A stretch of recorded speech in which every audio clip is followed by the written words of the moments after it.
France நீர்மூழ்கி கப்பல் ஒப்பந்த லஞ்ச குற்றச்சாட்டை மறுத்தார் நஜீப்.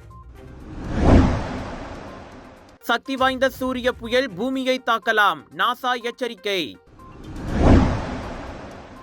உணவு தூய்மை மற்றும் பாதுகாப்பு விதிமுறைகளை மீறும் உணவகத்தை உடனடியாக மூட உத்தரவு. AI வருகையால் உலகளவில் 25 விழுக்காடு வேலைகள் பாதிக்கப்படலாம். அலுவலக மற்றும் டிஜிட்டல் வேலைகளுக்கு அதிக ஆபத்து.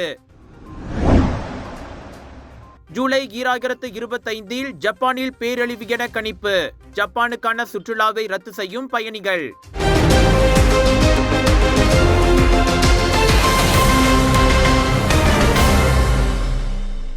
2002 ஆண்டு $1.2 பில்லியன் அமெரிக்க டாலர் சம்பந்தப்பட்ட பிரான்சின் நீர்மூழ்கி கப்பல் கொள்முதல் உடன்பாட்டு கொள்முதலில் தொடர்புடையதாக கூறப்படும் ஊழலில் தனக்கு எந்த தொடர்பும் இல்லை என முன்னாள் பிரதமர் நஜீப் ராசா மறுத்துள்ளார். இந்த உடன்பாட்டில் இருந்து நஜீப் பயனடைந்தார் அல்லது அதன் பேச்சுவார்த்தையில் ஏதேனும் சட்டவிரோத பங்கை கொண்டிருந்தார் என்ற கருத்துக்களை அவரது சார்பில் ஆஜராகும் மெர்ஸ் ஷாஃபி அண்ட் கோ நிறுவனத்தின் வழக்கறிஞர் ஷாஃபி நிராகரித்தார். பாதுகாப்பு கொள்முதலில் ஈடுபட்டுள்ள மலேசிய அதிகாரிகளுக்கு ஊதியம் வழங்குவதற்காக கூறப்படும் அந்த தொகையில் எதையும் நஜீப் பெற்றதற்கான எந்த ஆதாரமும் இல்லை என்று குறிப்பிட்டு 2024 ஆண்டு பிரான்ஸ் நீதிமன்றத்தில் தாக்கல் செய்யப்பட்ட ப்ளூம்பர்க் அறிக்கையை குறிப்பிடுவதாக நஜீப்பின் வழக்கறிஞர் குழுவினர் தெரிவித்தனர். எங்கள் கட்சிக்காரர் விசாரணைக்கு வர வேண்டும் என்று பிரான்ஸ் வழக்கறிஞர்கள் பரிந்துரைக்கவில்லை. அவருக்கு எதிராக எந்த குற்றப்பத்திரிகையும் கோரப்படவில்லை என்று அவர்கள் இன்று வெளியிட்ட அறிக்கையில் தெரிவித்தனர். இந்த சூழ்நிலையில் ப்ளூம்பர்க் கட்டுரை எங்கள் கட்சிக்காரரின் பொறுப்பு குறித்த எந்த பிரச்சனையையும் எழுப்பவில்லை. மேலும் அதற்கு நேர்மாறான எந்த ஒரு குறிப்பும் உண்மைக்கு அடிப்படையற்றது. 2002 ஆண்டு ஸ்கார்பின் நீர்மூழ்கி கப்பல் ஒப்பந்தத்திற்கு முன்னதாக உடன்பாட்டை ஏற்பாடு செய்வதற்காக பாதுகாப்பு நிறுவன நிர்வாகிகளுடனான சந்திப்புகளில் நஜீப் கலந்து கொண்டதாக பிரான்ஸ் நீதிமன்றத்தில் வழக்கறிஞர்கள் கடந்த ஆண்டு குற்றம் சாட்டியதாக ப்ளூம்பர்க் செய்தி வெளியிட்டிருந்தது. உலுஸ்லாங்கூர் மாவட்டத்தில் பல்வேறு சுகாதாரம் மற்றும் உணவு பாதுகாப்பு விதிமுறைகளை கடுமையாக மீறிய ஒரு உணவகத்தை உடனடியாக மூடும்படி உலுஸ்லாங்கூர் நகராண்மை கழகம் உத்தரவிட்டுள்ளது.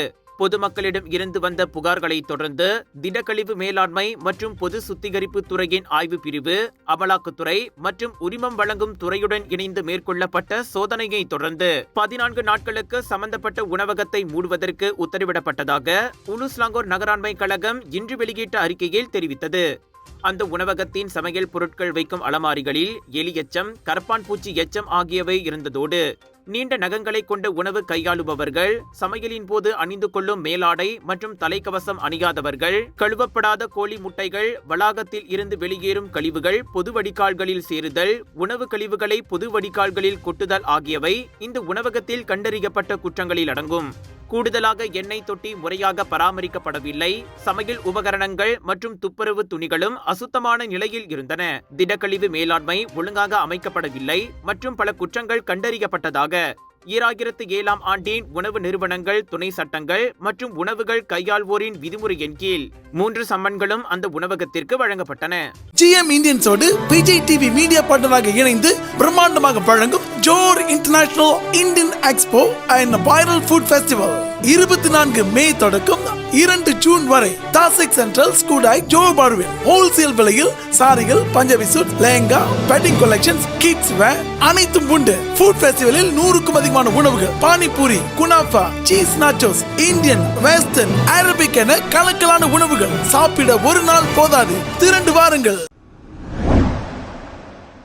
போக்குவரத்து விதிமுறையை மீறி கவனக்குறைவாக காரை ஓட்டியதாக உணவு விற்பனையாளர் ஒருவர் மீது ஜொஹோர் பாரு மஜிஸ்ட்ரேட் நீதிமன்றத்தில் குற்றம் சாட்டப்பட்டது. மே 9 தேதி காலை 9 மணி அளவில் ஜலான் கெலங் பாத்தா உலுச்சோ சாலையின் 4வது கிலோமீட்டர் வழியாக போக்குவரத்து விதிமுறைக்கு எதிராக பொறுப்பற்ற முறையில் காரை ஓட்டியதாக தம் மீது கொண்டு வரப்பட்ட குற்றச்சாட்டை 26 வயதுடைய ஆடவர் மறுத்து விசாரணை கோரினார். 5 முதல் 10 ஆண்டுகள் வரை சிறை தண்டனை மற்றும் 5000 ரிங்கெட் முதல் 15000 ரிங்கெட் வரை அபராதம் விதிக்கப்படும். 1987 ஆண்டின் போக்குவரத்து சட்டத்தின் 42(1) பிரிவின் கீழ் அவர் மீது குற்றம் சாட்டப்பட்டது.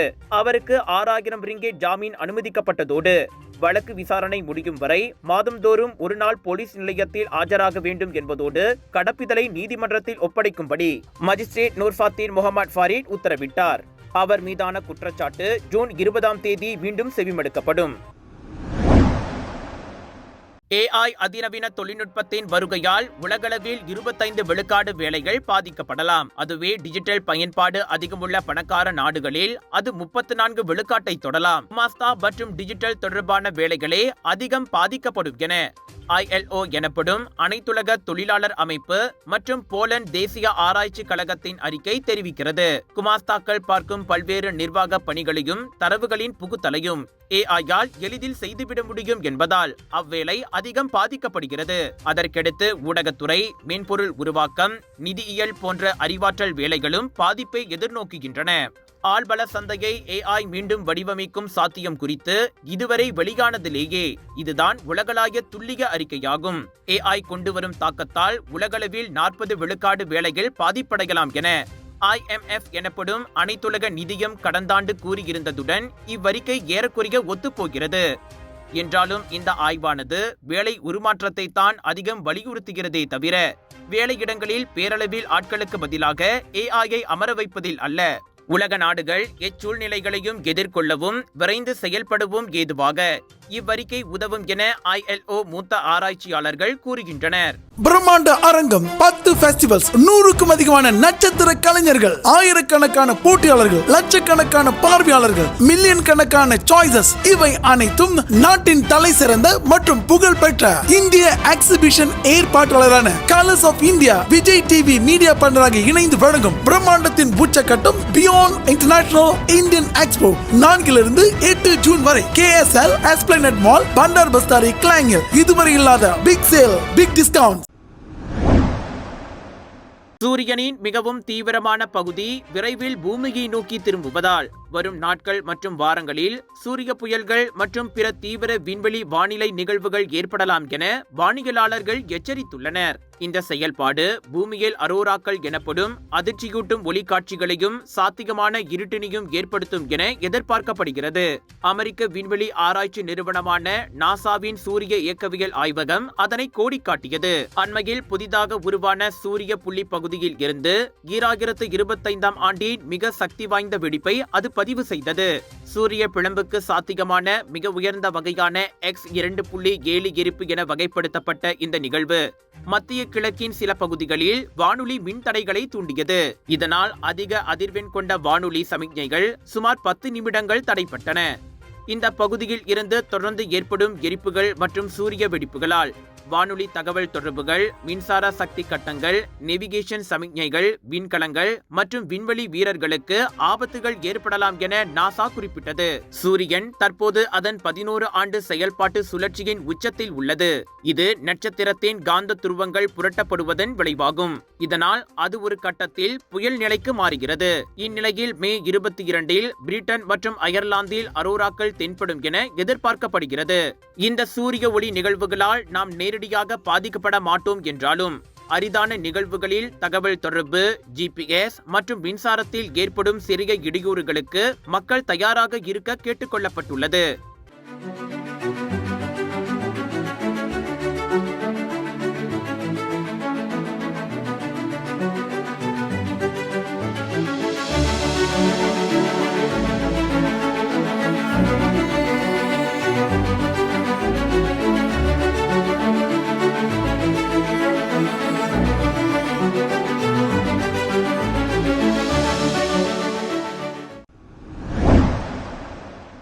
எதிர்காலத்தை கணிக்கும் ஜப்பானிய மங்கா கலைஞரான ரியோ தட்சுகி வரும் ஜூலையில் ஜப்பான் ஒரு பேரழிவை சந்திக்கும் என கணித்து பரபரப்பையும் அச்சத்தையும் ஏற்படுத்தியுள்ளார். ஏற்கனவே பல சம்பவங்களை துல்லியமாக கணித்தவர் என்பதால் அவரின் இப்புதிய எச்சரிக்கை சுற்றுப்பயணிகள் மற்றும் பொதுமக்களிடையே பரவலான கவலையை ஏற்படுத்தியுள்ளது. 2011 தொகுக்கு பூகம்பம், 1995 கோப் நிலநடுக்கம், இவ்வளவு ஏன் பிரிட்டன் பாடகர் ஃப்ரெடி மெர்க்குரியின் மரணம் போன்ற முக்கிய நிகழ்வுகளை கூட அவர் முன்கூட்டியே துல்லியமாக கணித்து கூறியதாக கூறப்படுகிறது. எனவே அறிவியல் ஆதாரங்கள் இல்லாவிட்டாலும் பலர் அவரது கணிப்பை நம்பகமானதாக கருதுகின்றனர். 70 வயதாகும் தட்சுகி முதலில் தனது கணிப்புகளை 1999 த ஃபியூச்சர் ஐசோ எனும் புத்தகத்தில் வெளியிட்டார். இந்நிலையில் தனது புத்தகத்தின் திருத்தப்பட்ட 2021 பதிப்பில் 2025 ஜூலையில் ஜப்பானுக்கு அருகில் கடலுக்கடியில் விரிசல் ஏற்பட வாய்ப்புள்ளதாக தட்சுகி குறிப்பிட்டுள்ளார். 2011 ஏற்பட்டதை விட 3 மடங்கு பெரிய சுனாமியை அது ஏற்படுத்தும். மேலும் கடல் நீரும் கொதிக்கும் என அவர் கூறியுள்ளார். கடல் நீர் கொதிக்கும் என தட்சுகி கூறியது கடலுக்கடியில் எரிமலை வெடிப்பு ஏற்படும் என்பதைத்தான் என பலர் யூகிக்கின்றனர். இதனிடையே தட்சுகியின் இந்த கணிப்பால் சுற்றுலாத்துறை பாதிப்பை உணரத் தொடங்கியுள்ளது. குறிப்பாக ஹாங்காங்கில் உள்ள சுற்றுலா நிறுவனங்கள் அண்மைய ஈஸ்டர் விடுமுறை நாட்களில் ஜப்பானுக்கான முன்பதிவுகளில் 50 விழுக்காடு வரை சரிவு ஏற்பட்டதாக தெரிவிக்கின்றன. தட்சுகிவின் கணிப்பால் சுற்றுப்பயணிகள் அதிக எச்சரிக்கையோடும் குழப்பத்தோடும் தங்கள் பயண திட்டங்களை ஒத்திவைக்கிறார்கள் அல்லது ரத்து செய்கிறார்கள். அண்மையில் நில அதிர்வு நடவடிக்கைகள் காரணமாக விழிப்புடன் இருக்குமாறு டோக்கியோவில் உள்ள சீன தூதரகம் கடந்த மாதம் எச்சரிக்கை விடுத்ததும் இங்கு கவனிக்கப்படுகிறது. இதையடுத்து சமூக ஊடகங்களில் #ஜூலை 2025 prediction போன்ற ஹேஷ்டேக்குகளின் கீழ் பதிவுகள் அதிகரித்துள்ளன.